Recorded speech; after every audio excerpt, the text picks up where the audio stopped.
Welcome back to episode 112 of the Disorganized Wizard Club podcast. My name is Alex. I'm here as always with Cam. Howdy.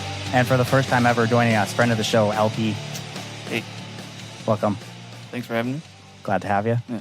It's going to be great. And we're a group of Ottawa-based players that play just about anything and everything we can qualify for. We talk about decks, tournament stories, just about anything to help you and ourselves get better at Magic. So we mentioned on the show, sort of as it happened and while he was there, but LP recently played at the SCG Invitational. Yeah. I sure did. Flew all the way to Roanoke. Yeah. By yourself. Yeah. See, I qualified for it, and I played in it. Yeah. All right. You didn't get trapped by the snow? Was it actually that much? Because it seemed like the Americans there were complaining a lot. So it was about a foot and a half of snow. Okay. So it's a lot of snow. Yeah. But being Canadian, it was just another day. Yeah. So I'm wearing flannel and a jean jacket, and it was on the Sunday, right? Mm-hmm. So I just wanted to get some chicken. So I walked out of the hotel down the end of the street to get some chicken because restaurants are usually open on big snow days like this. So I go, and there's a sign in the window. It's like, we're closed. Oh. All right.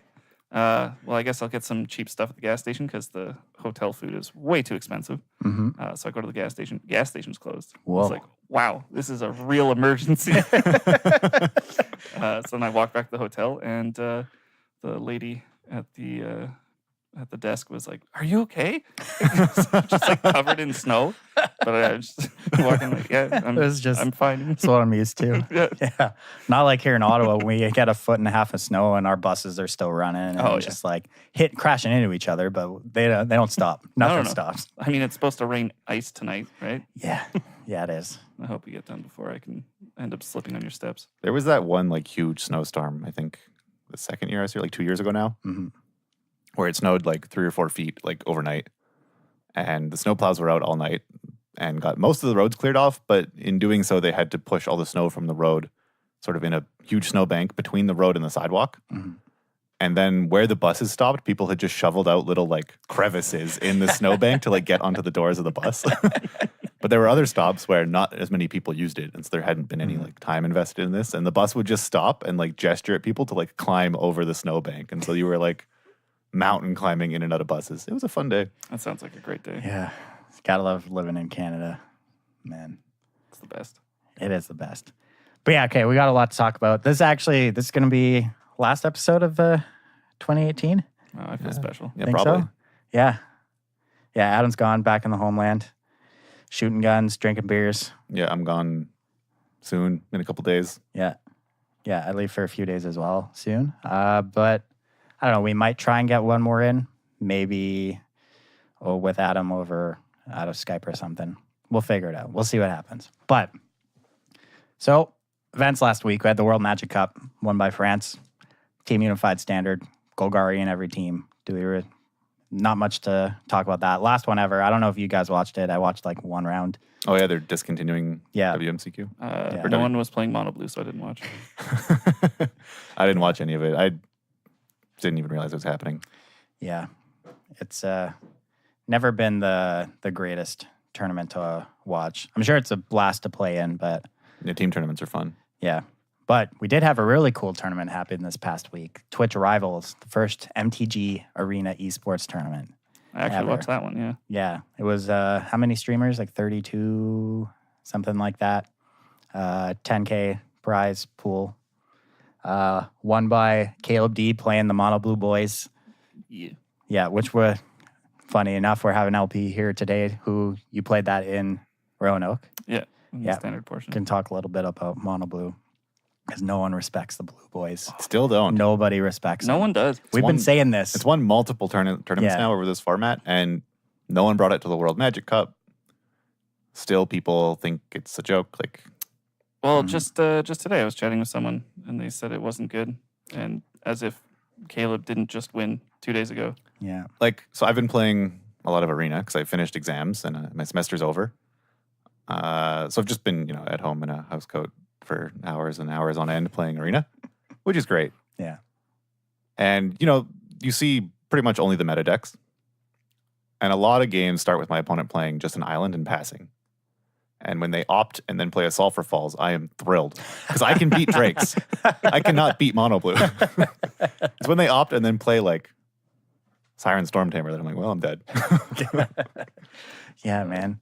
That deck is it's a beating. It's real good.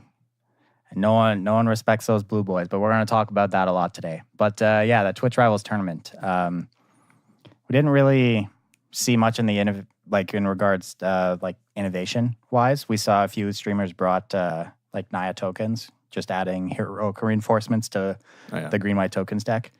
See, that seems like a good call. That makes sense. Yeah, I mean, it seems fine. Like that whole strategy, that deck. You get board wiped once, and you're kind of a bit tough to rebuild your positioning. You're usually pretty far behind at that point, but with the heroic reinforcements, you can kind of get back on the board and some damage. As long as you have something that makes multiple bodies. I've been playing a lot of that too. And if you assume you're going to get like Ritual of Sooted or something, like one History of Benali is usually good to set you back up. One Tristani. You just need something that makes multiple bodies, and then you're good until your opponent can find another Wrath. Yeah, but the finals was Boros Aggro versus Mono Blue. And Mono Blue won on a technicality, but we'll still take it. Champion. First MTG deck's so esports. good that you gotta cheat. Yeah. But a lot of the same, a lot of people brought black-green, a bunch of token stacks. It was just kind of, more of the same. But really cool to see these tournaments starting to happen. Oh, yeah. No, I'm really excited about all this stuff. Yeah, it's awesome. Arena's great, but hopefully they fix the direct challenges soon so you can play best of threes. So, someone said that best of threes were in the works or something? Well, I hope so. Because that gets me excited. I mean, if they're not, then I don't understand how an entire company of people that design Magic forgot to implement best of threes in some game mode. I'm sure it's in the works. Yeah. I also don't understand how difficult. Like, how could it be that difficult to implement best of three? It's already in the system. You just I don't know. Port it over to channel. I don't know. I don't program games, so I'm not sure. Wow. But I mean, it's just I don't even really program, but I mean, you do math. You probably know things, right? But my YouTube algorithm recently thinks I program, and so it's been linking me all these talks about like, here's how you should name your functions or not functions. You should name your classes in object-oriented programming. And I'm like, I don't know what this is, but I got an hour. Well, see, you keep watching them, so that's why you're digging your own hole there. Yeah, I don't question the YouTube algorithm anymore. I just watch what it gives me. Yeah, you got to be real careful on YouTube. One wrong click, and then your whole homepage is messed up for a week. Well, I watched a lot of. Watching a lot of flat Earth videos. Oh no! My recommended got wrecked. Well, you need to know. But how to it was navigate. real funny, so it's still there. They're still there. I've been watching a lot of flat Earth videos. It's important actually to watch videos about like flat Earth if you're going to be playing Mono Blue Flying Men, because the flight maps and flight charts that they use commercially are also like wrong because they assume that there's a globe. So it's important to do your research. Yep, checks out, Cam. Okay. And last thing to talk about while we're kicking this off, our DWC giveaway, Box of Guilds of Ravnica. We're recording now. It's 9:50 p.m. Thursday, December 20th. We're going to be announcing it tomorrow morning, right around the time this episode goes up. So be on the lookout for that. Yeah. So let's get into it. Roanoke, the Invitational. You played Mono Blue and Standard. Played Mono Blue and Standard and Hardened Scales, splashing black in Modern at, it was Hemsley's idea, and I regret it. What? So what was the black splash for? So the black splash was for just sideboard cards. It was for 3 Thoughtseize, 2 Bitter Blossom, and 3 Dismember. Because we were thinking that there was going to be a lot of Phoenix and Thing in the Ice. Okay. So Dismember is just fantastic there. Thoughtseize is so-so, but Bitter Blossom is actually pretty good in that matchup because they can't really attack through infinite 1/1s that just come out every turn. So you have time to rebuild after they bounce your board. But round 1, I played against Dredge, and Hemsley also convinced me to not play any Graveyard Hate because he, in his mind, it was we're already pretty okay against them. It's just 2 ships passing in the night. Okay. And that's what game 1 is, for sure. 100% just 2 ships passing in the night. Just who can go faster. But post-board, we're playing against Hate, and they're not. So that was fun. Yeah. So a big question about your deck building to start things off. I mean, if you're playing these black cards in your sideboard, what cards are you replacing them? Like, what are they replacing in your normal sideboard if you were just playing straight mono green? Yeah, they replaced a couple Tormod's Crypts, which I would have very much enjoyed. They replaced 1 Damping Sphere, and I can't remember. It doesn't really matter. I think 1 Dismember was going to be something else. Probably more Graveyard Hate because the weekend before was the RPTQ, and I played Scales there as well. But I was playing with Graveyard Hate, and it was a lot better. Is Bitter Blossom better? Like you said, Hemsley was expecting a lot of the new Drake stacks in Modern. Is Bitter Blossom better in that matchup than Tormod's Crypt? I don't know. So he wasn't even sure Bitter Blossom was going to be good in that matchup. But the only reason I got a game off of Eli Cassis was because of Bitter Blossom. Because I could block until I could rebuild. And it did not come down to Phoenix. I don't think that card is particularly very good against us. It was mostly Thing in the Ice and Crackling Drake. Modern All-Star, Crackling Drake. Modern All-Star. Did he play an Is It Viceroy against you? He did not. Oh, damn. It's for a different matchup. Brutal. What matchup is it for? I don't know, maybe blue-white control, Jeskai control, other slow decks. It's basically Teferi, so any deck playing Teferi. That's what I'm saying. Okay, so how did your first 4 rounds go? Oh, yeah, so I went 0-4 in Modern. My last round was against Aliantrazi on Jeskai control, and that's a hilariously good matchup for us. And I lost 0-2. And I lost game 2 because of the Black Splash. So I was playing the green-black Painland, Llanowar Wastes. Yeah. And I was uncertain about bringing in Thoughtseize against Jeskai. And Hemsley was like, no, you definitely want Thoughtseize. So I bring in Thoughtseize, and he burned me out. Damn. It was just helix after helix, and I could not deal with it. So that was fun. Hard times. Oh, yeah. Last time you listened to Hemsley for an event?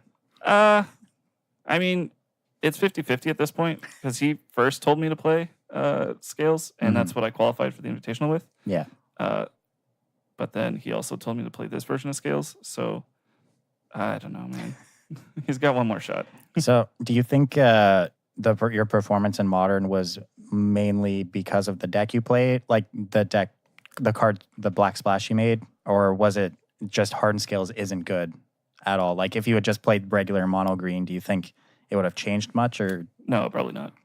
I think I may have done better, but I don't think I would have done well. I think it's just a little too slow, and it's not consistent enough.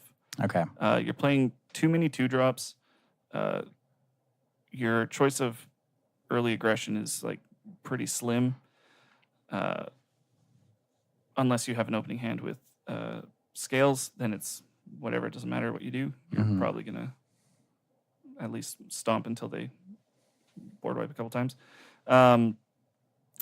But no, I would have rather played probably any Jund deck, black green, anything. It's just something with discard and pressure.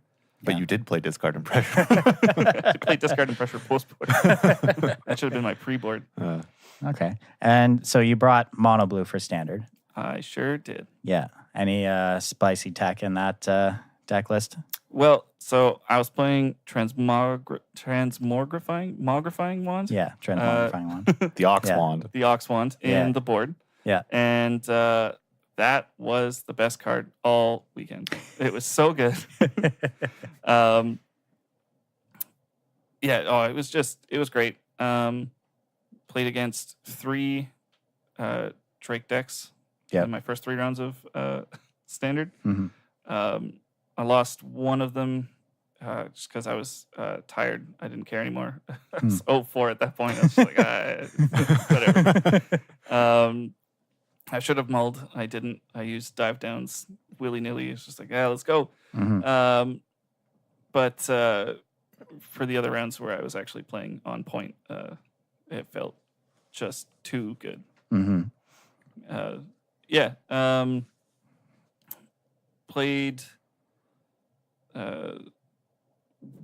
Ended up cutting Charticourse a lot in a lot of the matchups, just because it's a little slow.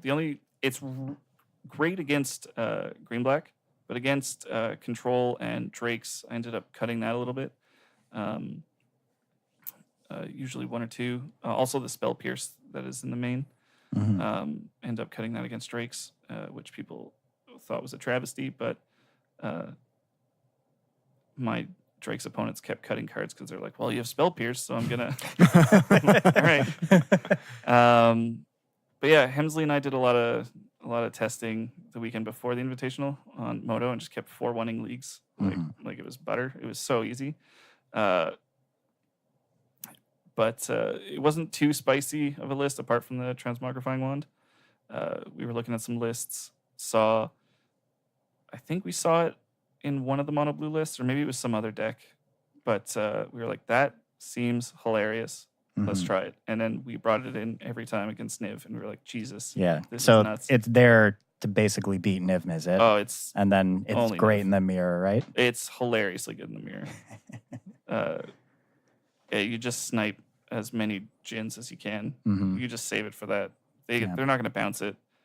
Now, in your main deck, I've seen some variations of the deck playing Warkite Marauder and then others not, instead playing like a Exclusion Mage Essence Scatter package. So that's what Caleb was doing. But what I was doing was 3 Warkite Marauder, 1 Exclusion Mage. And I figured that for the main board, that's what I'd rather have. Warkite Marauder is great against Drakes. It just makes it so they can't block. It's good against the green-black decks, even if they have Doom Whisperer, because you get to just pass through the Doom Whisperer like it's nothing. Yeah. And you get just a flying body that's really difficult for green-black to deal with.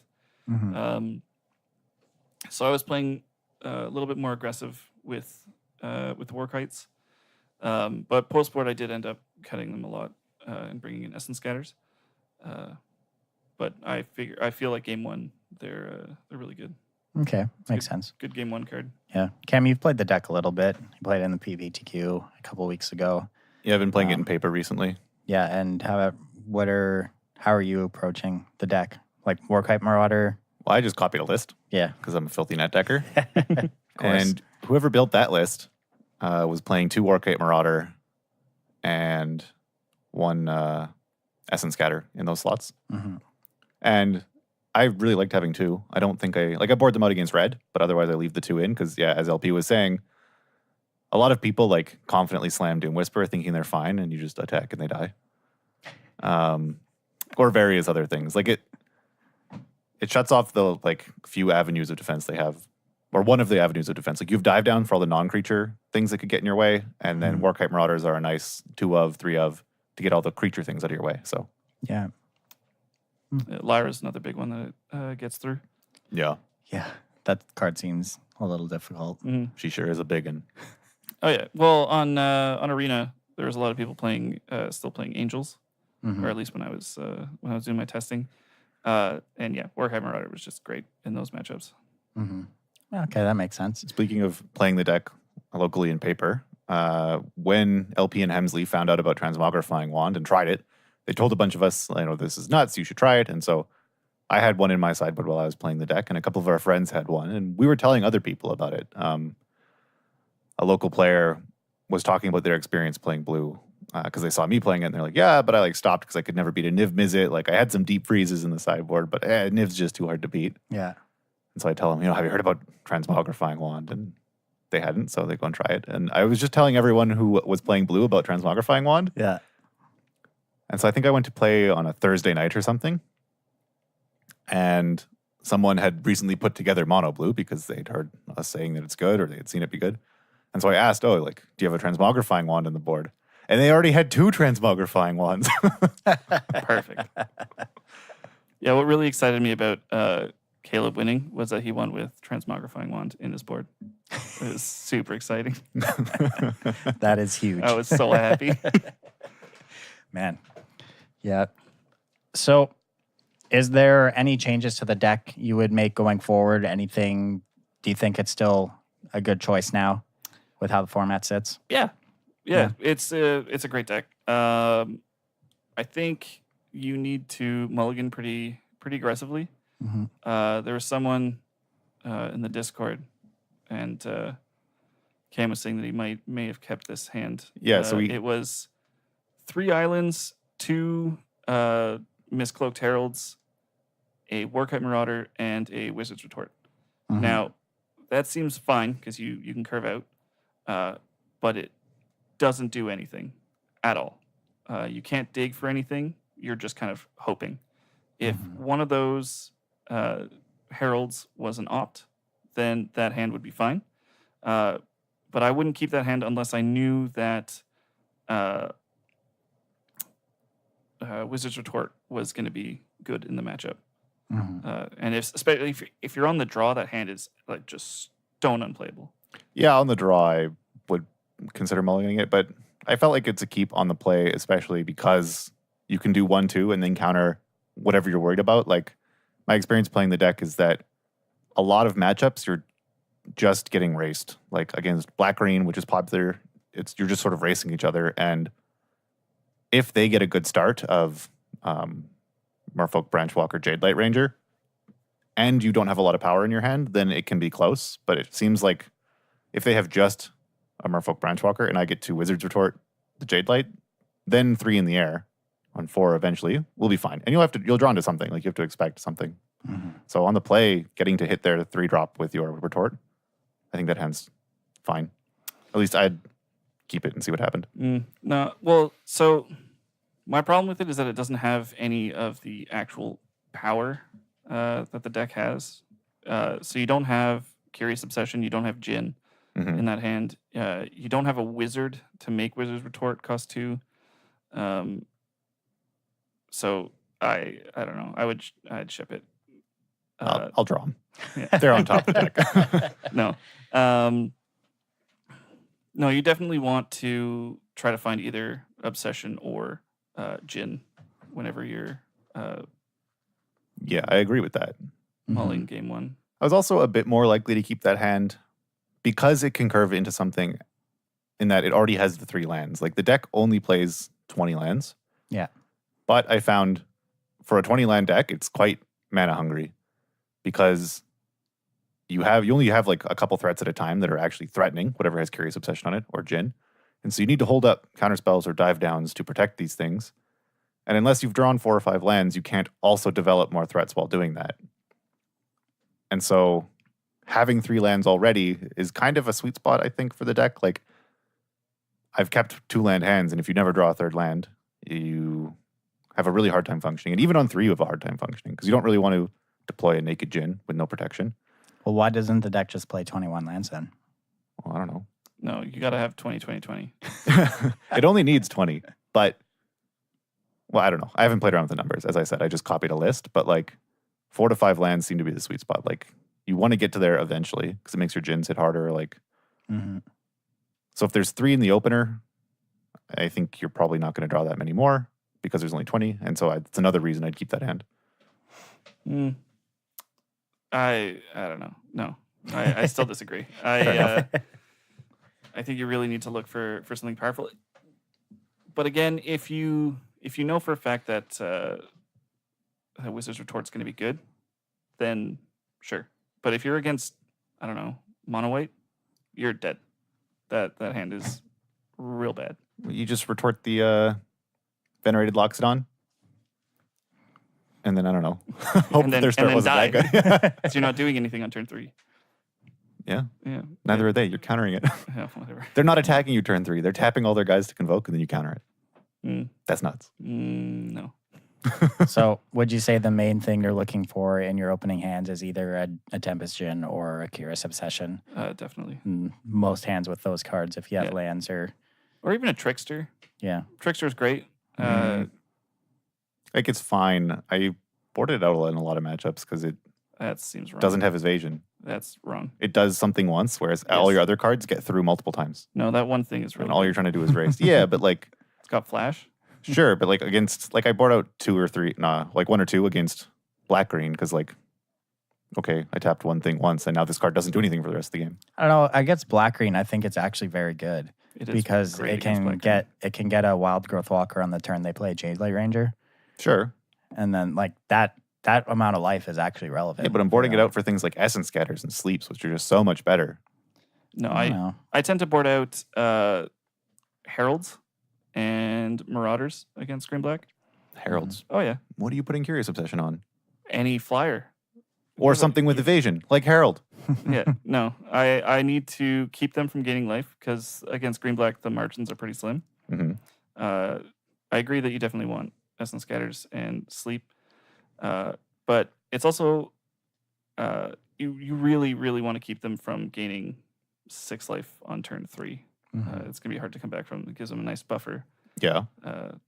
So you want to keep in your it feels like a stopgap. Like you're worried about them gaining life, so you stop it for 1 turn at the cost of having spent 2 mana on a 2/2 that does nothing for the rest of the game, and they still have a Wild Growth Walker that can gain life later. I don't know, but like and they have whatever it enables your Wizard Retort, which is good. Yeah.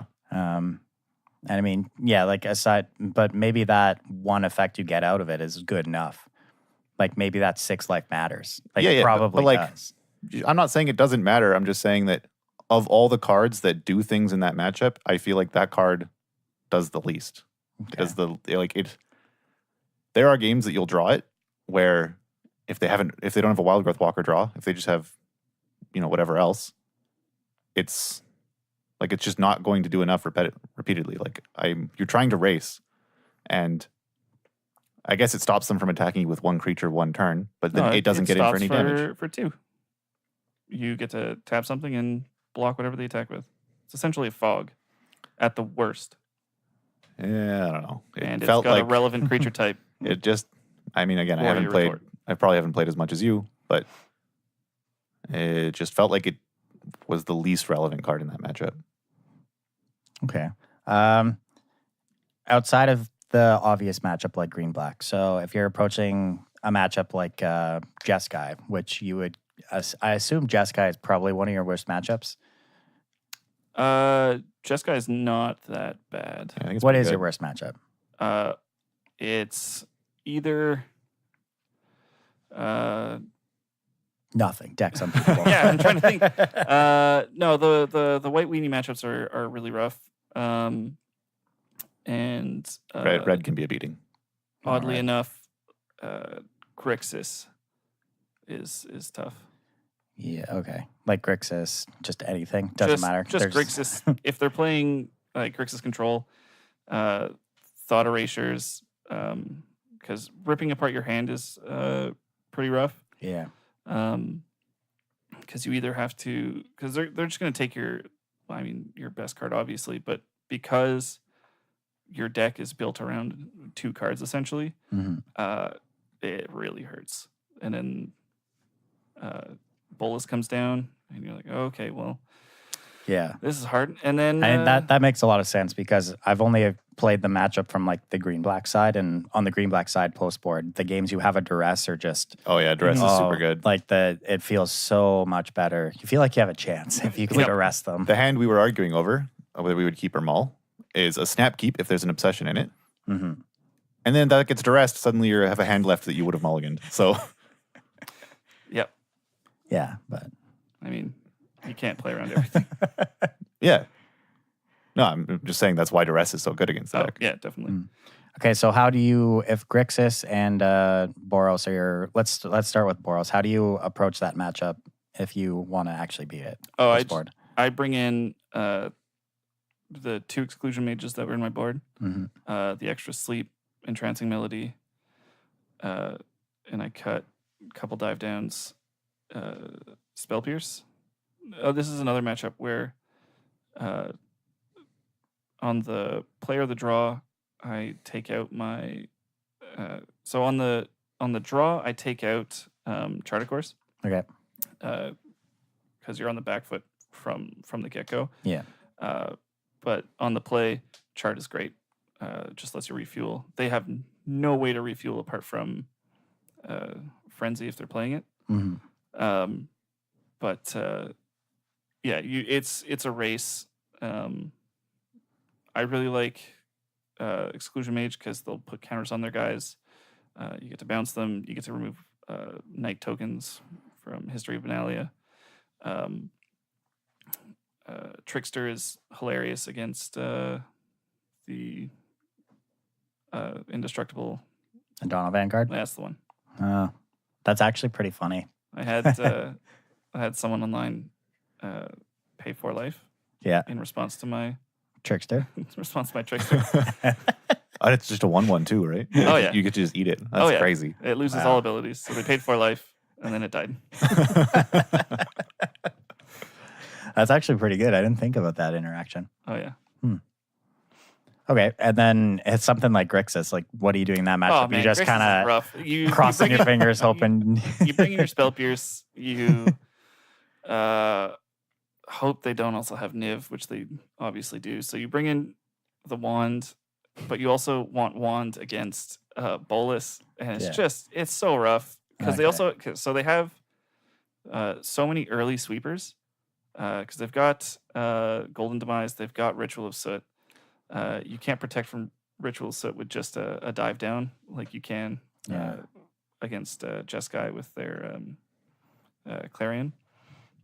So it's been hard, and people, but luckily Grixis is pretty bad against everything else.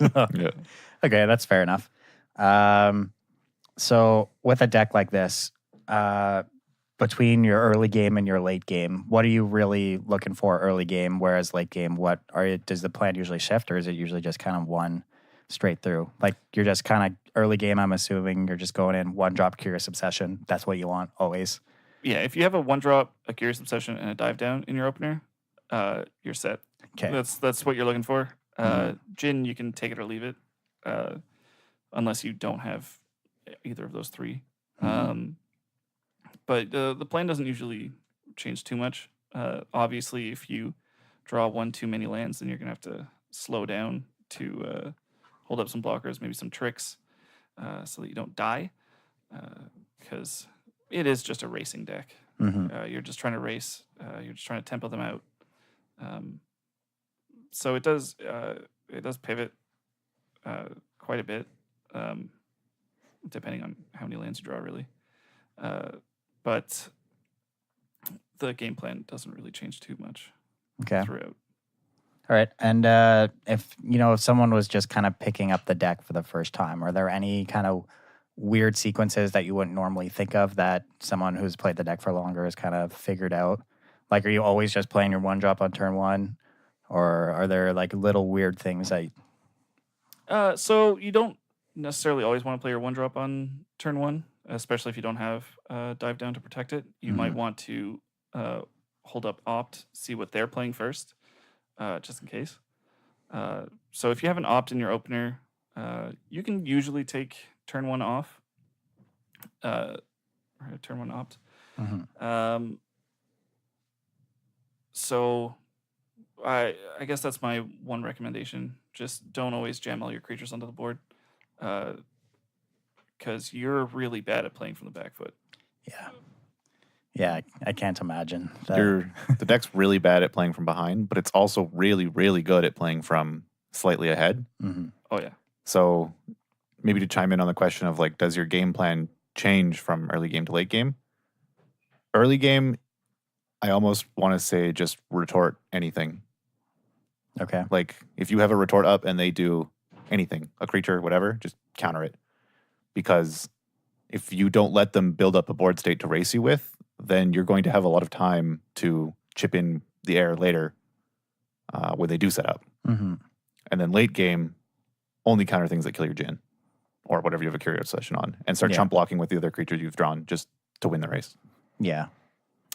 I don't agree with that. You don't agree with that? I don't agree with that. Okay, why? No, I will definitely save retort for anything that can actually stop me. So if they wipe the board and all I have to protect my board is a retort, I won't use it. And the reason for that is, let's say your opponent is on Jeskai and they play Clarion, and you can retort the Clarion.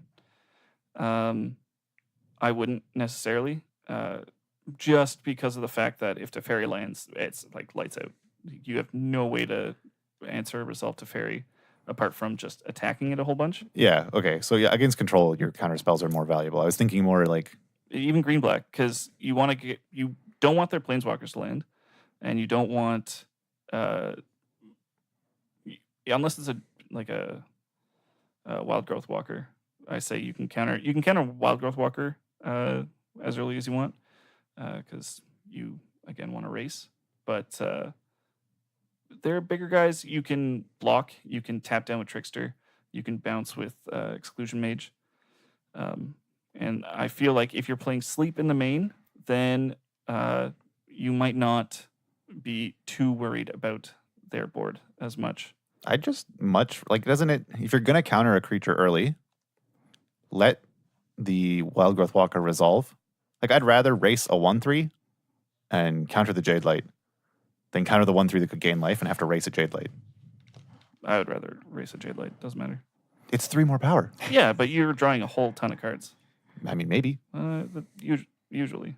Hopefully, I guess. I don't know. I think I'd be more willing to counter an early creature regardless of it is if I have a 1-drop that has an obsession on it, as opposed to if I didn't. Then my counter spell's a little more valuable because I'm not going to see as many cards. But yeah, I guess maybe maybe it's more so not this hard line between early game and late game, but you have different plans, like whether you are riding on one threat or just a general tempo strategy. Like if you haven't found a Curious Obsession or a Djinn and you're attacking with, a couple 1/1s and a 2/1, then you have to save counter spells for Wraths or try and stop from being raced.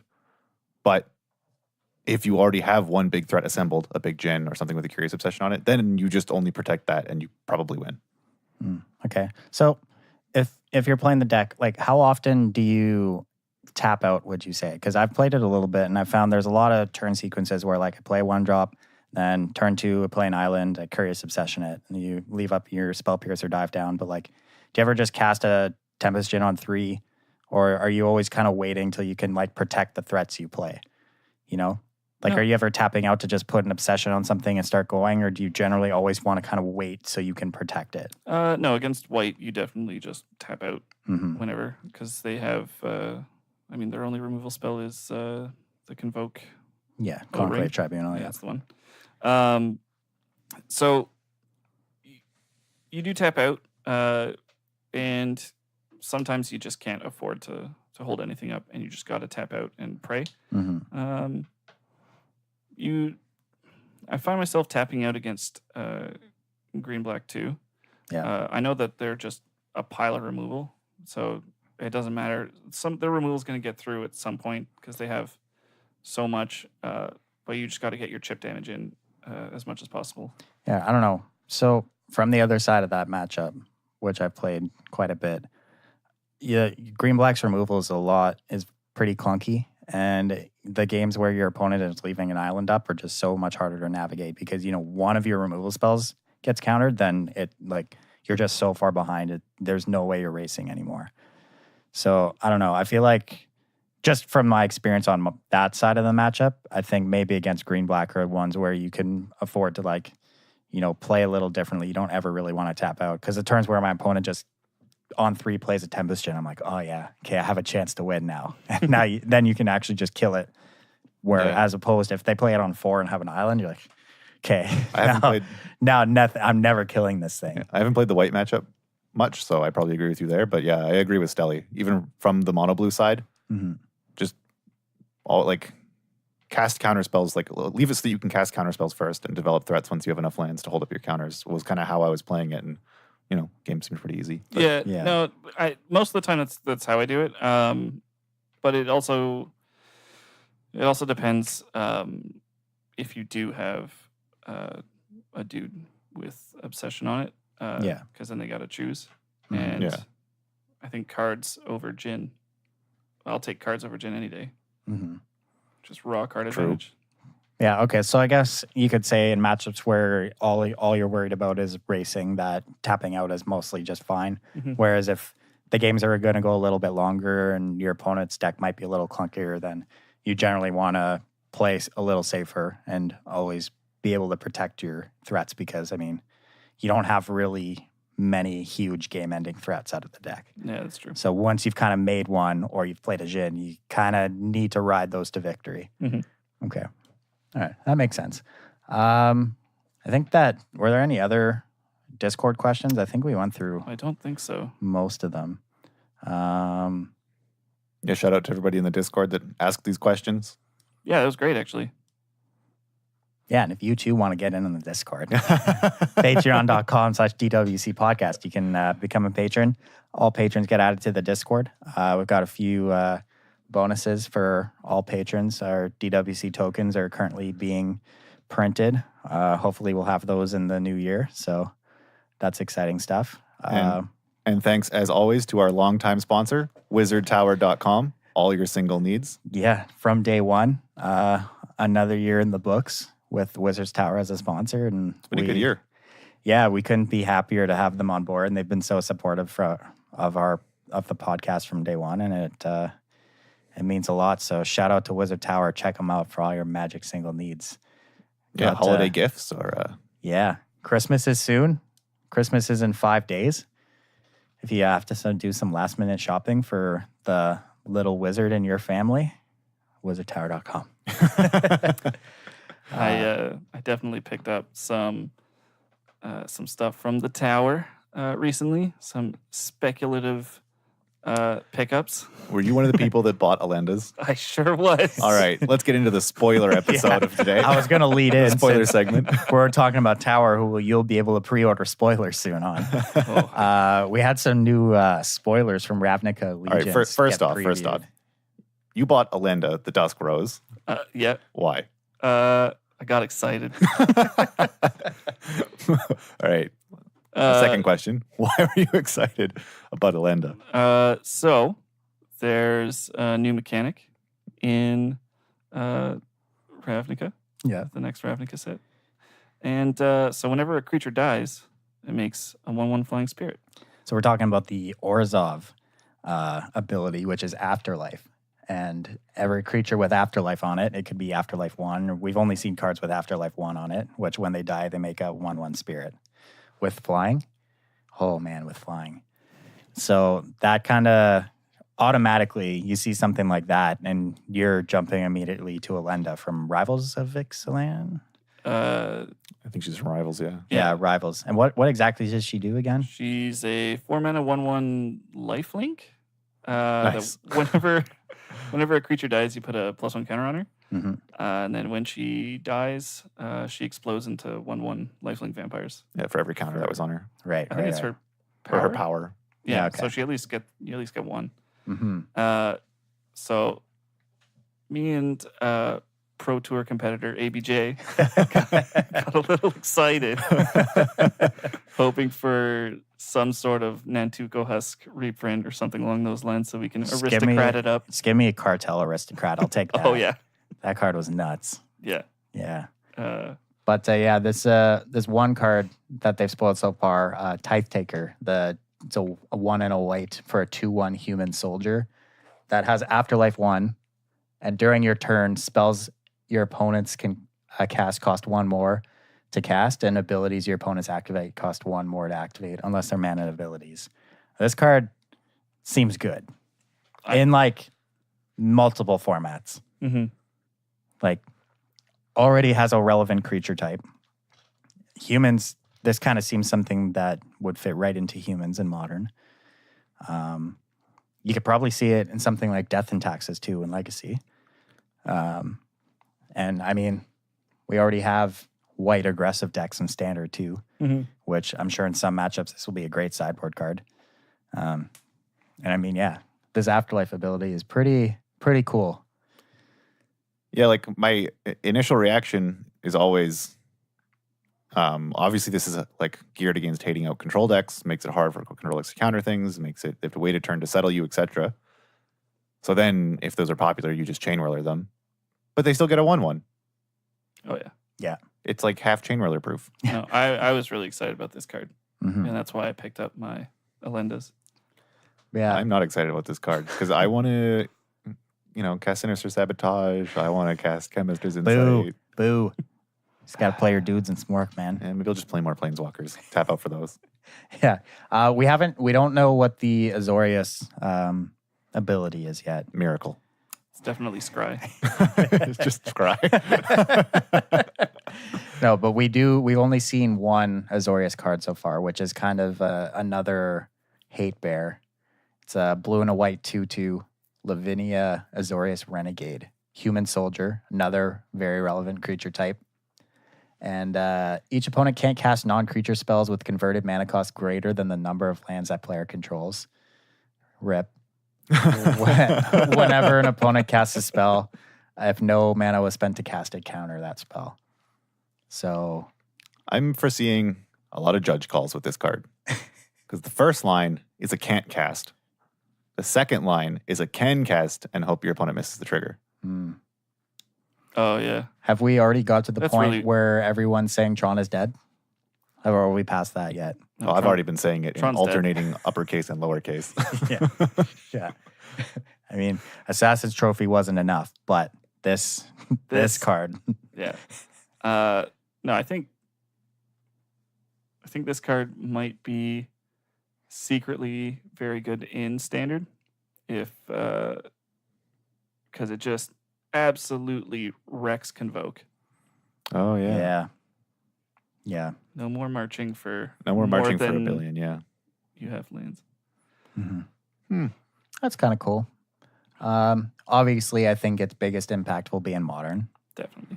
Is it better than Meddling Mage? I don't know if it's better than Meddling Mage. I don't play humans. Because if it's not better than Meddling Mage, I can't see it actually making much of an impact. No, I'm not sure. But there's a lot of text on this card, so I'm sure people are going to give it a go. Oh, they're definitely going to. Yeah. Like, how long were the Twitter arguments going on about whether Militia Bugler should be in humans or not? Wasn't that like a hotly contested thing for a while? There was people saying it should be, people saying it's trash. Mm-hmm. I'm sure there'll be a similar civil discourse over these cards, Tithe Taker, Lavinia. Yeah, I'm not sure, man. But moving on from that, Rakdos, we have seen its keyword, Spectacle, which you can it's basically an alternative casting cost that you can use if your opponent has lost life that turn. But the most exciting card we've seen from Rakdos doesn't have Spectacle on it. It's just the Hero's Downfall / a Braid card. But Devil. What's it just? It's costs 3 mana. Right. Black, red. What's it destroy? Creature, artifact, or Planeswalker? Planeswalker, yeah. Nice. Yeah. That's a lot of things. It's a lot of Tron-like things. Oh, here we go. Yeah. I'm not sure. I don't know. will people try and play this in Modern? This card's going to be great in Standard. Oh, yeah. Fantastic. But People are obviously going to try to play this in Modern. Are you kidding me? Why? I don't know. But they're going to try. I don't know, man. People don't play Heroes Downfall in Modern. Yes, they do. Who plays Heroes Downfall in Modern? Fairies. Blue-black fairies. Oh, okay. It's like one of here. Whoa. He didn't someone top 8 or top 16 with blue-black fairies in Modern recently? Yeah, that one time. Yeah, with Heroes Downfall in their Right. main So board. you play Heroes Downfall. Some crazy people play it. Mm-hmm.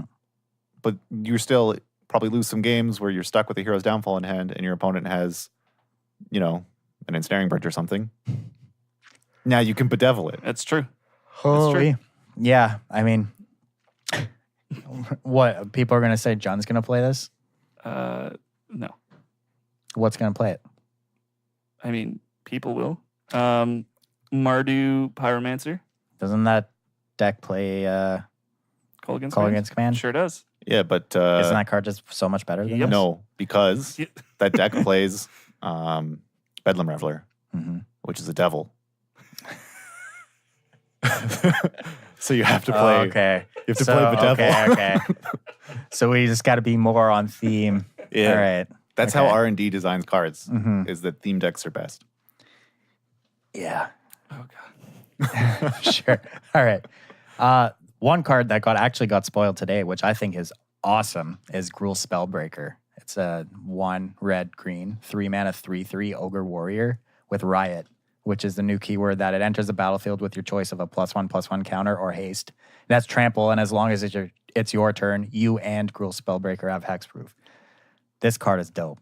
I love that card. So Riot actually seems like a really strong mechanic. Afterlife was also strong, but I think Riot is the strongest one we've seen so far. Yeah, man. Like, Yeah, giving you the option of having just a big boy or a fast boy, it's great. I do love both those options. It's like a rare scenario where your opponent is equipped to deal with both types of boys. Like, I just love that this card, like, it's exactly the kind of ability you want in an aggressive deck, especially when, the control decks in the format are playing cards like Settle the Wreckage. And you just don't have to think about it. And you don't want to think about cards your opponents are playing when you're playing aggro decks. You just want to play them and attack, and that's it. I don't want to have to think if my opponent has Settled the Wreckage. I just want to attack, and this card lets me do that. So I'm on board. It seems sweet. Yeah. I'm on board with... It's Riot's probably... This is probably my favorite card I've seen spoiled so far.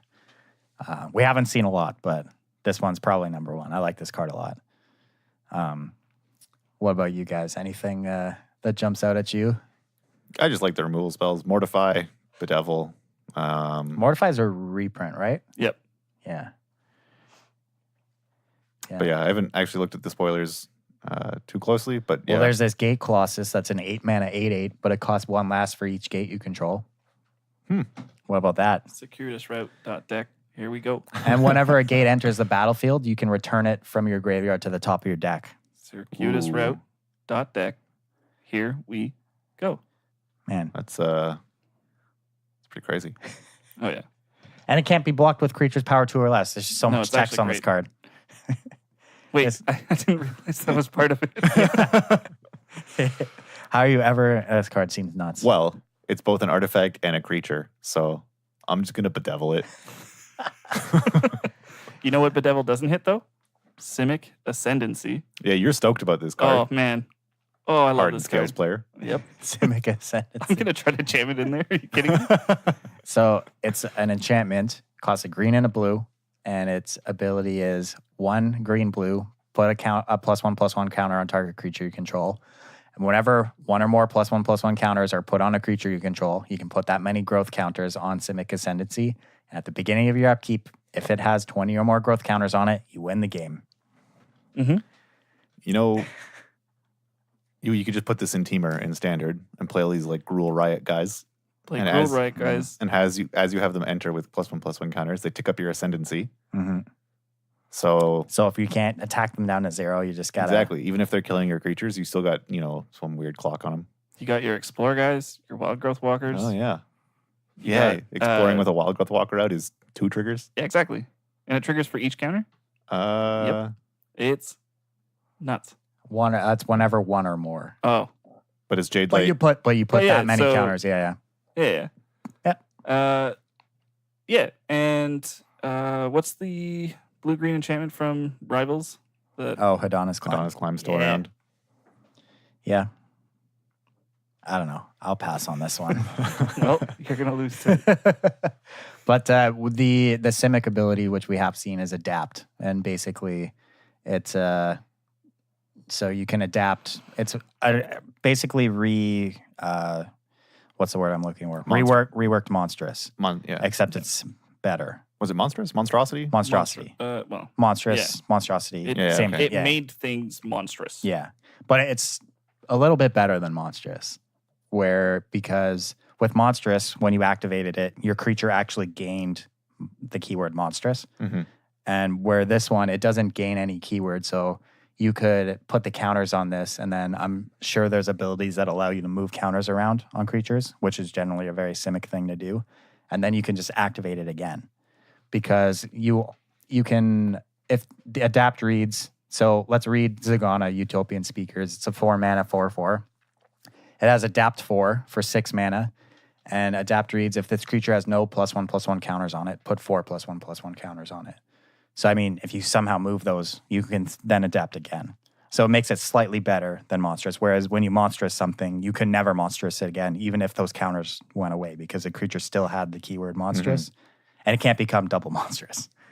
So I think that's kind of interesting. No, it's super neat. I may have also gotten pretty excited by Zingana and picked up some of the Merfolk Lords from Rivals. Kamena. Oh, it's a merfolk. It is a Merfolk. It is a merfolk, yeah. Yeah, weren't we asking this on the cast the other day if there were merfolk on Ravnica? I'm pretty sure Adam said they weren't. There weren't. Well, he was wrong. Well, they must have just moved there. Yeah. I don't know. It's probably like a refugee crisis, right? We were just recently on Zendikar. There's a lot of merfolk there. Mm-hmm. But I'm sure the fight with the Eldrazi did some damage. And so everybody went to Ravnica after they left Zendikar. So maybe some merfolk tagged along. Yeah. There was a bunch on Ixalan too. Yeah. Yeah. But they're all stuck there. No, No, wait. Is the Mortal Sun still there? No. No, it's gone. Bolas took it. Yeah, that's how Right. Vraska got back to Right. Ravnica. Forgetting my lore. Jeez. Yeah. Yikes. What would you... So, aside from my favorite, do you guys have any favorites so far? Not yet. I'm going to reserve my favorite for further spoilers. LP? I mean, Bedevil, I guess. Yeah. The art on it's pretty. Mm-hmm. It kills a lot of things. Mm-hmm. It definitely does. Mm-hmm. I'm just waiting for this sparse Azorius column to be Oh, yeah. filled with 2-mana counter spells and wraths and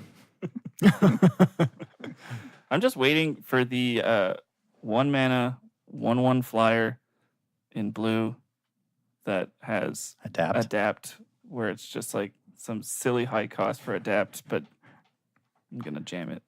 yeah, they always Anyway. sort of do one of those way overcosted keyword on a 1/1 in blue, like Combat Celebrant in Hour of Devastation. The 1-mana 1/1, but it had Eternalize for like 6. Is that combat? No, that's Proven Oh, Combatant. Proven Combatant. Yeah. Yeah. Combat Celebrant was It's the 4/1. Yeah. Sorry, Proven Combatant. I mean, last time we were on Ravnica, we had Cloudfin Raptor, which was the 1-mana blue 0/1 flyer, but it had Evolve. Mm-hmm.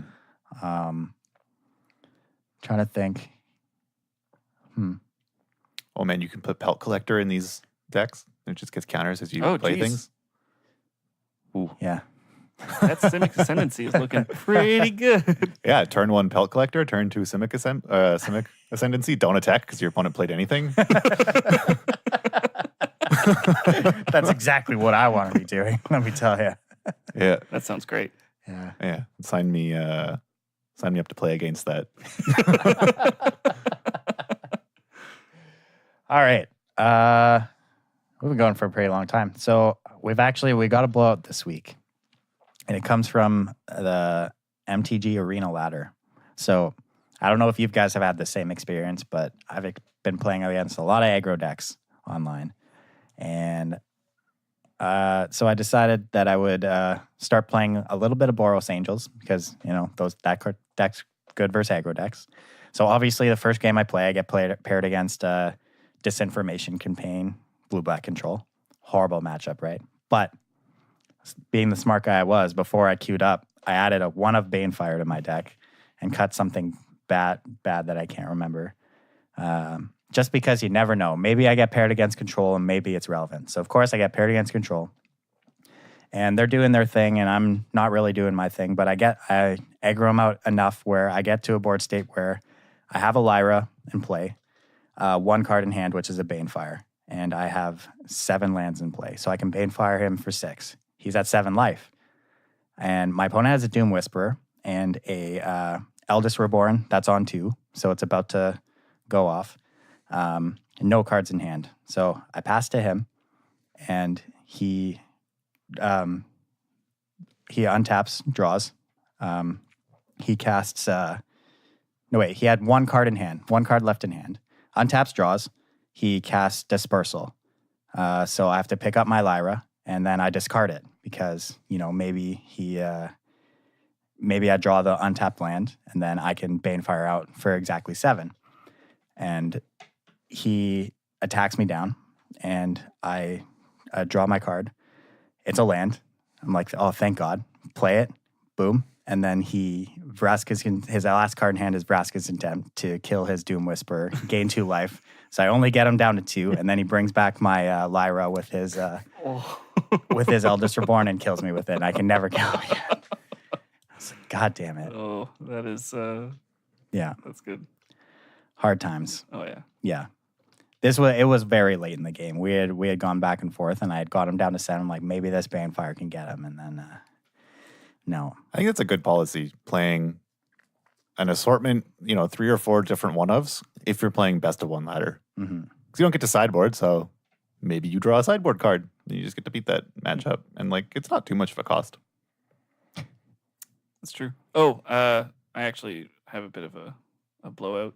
At the Invitational. Mm-hmm. Against Drakes in Standard.